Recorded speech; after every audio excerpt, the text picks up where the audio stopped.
Covid வந்தாலும் வந்தது. பல டாக்டர், பல ரெக்கமெண்டேஷன், பல ஹெல்த் டிப்ஸு. முடியலங்க.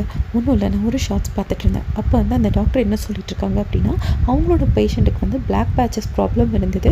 ஸோ அதுக்காக அவங்க வந்து ரெக்கமெண்ட் பண்ணது தான் இந்த ஸ்க்ரப்பிங். ஸோ இந்த ஸ்க்ரப்பிங் யூஸ் பண்ணோம்னாக்கா அந்த பிளாக் பேச்சஸ் வந்து போயிடுச்சாம்.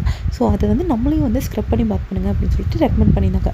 சரி அப்படின்னு சொல்லிட்டு அப்படியே ஸ்க்ரால் பண்ணிட்டு போகும் பார்த்தா இன்னொரு டாக்டர் என்ன சொன்னாங்கன்னா, இல்லை நீங்கள் வந்து ஸ்க்ரப் பண்ணீங்க அப்படின்னா உங்களுக்கு மேலே இருக்க ஸ்கின்னை வந்து டேமேஜ் வரும். அதனால் சன் டேமேஜ் ஆகும், ஆக்னி வரும், அது மாதிரி 1008 பிரச்சனை வரும். அதனால் நீங்கள் வந்து ஸ்க்ரப் பண்ணிலாம் பாத் பண்ணக்கூடாது, அது நேச்சுரலாகவே போயிடும் அப்படின்னாங்க.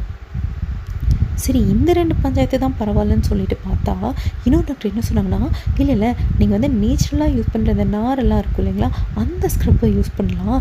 ஆனால் வந்து அந்த பிளாஸ்டிக் அந்த லைனர்லாம் இருக்கிறதுல அது யூஸ் பண்ணக்கூடாது அப்படின்னாங்க. நம்மளெல்லாம் பார்த்தா பாவமாகவே இல்லையா? இத்தனை ரெக்கமெண்டேஷன் இதுவா அதுவா எதங்க ஃபாலோ பண்ணுறது? பாவங்க நம்ம. ஆனால்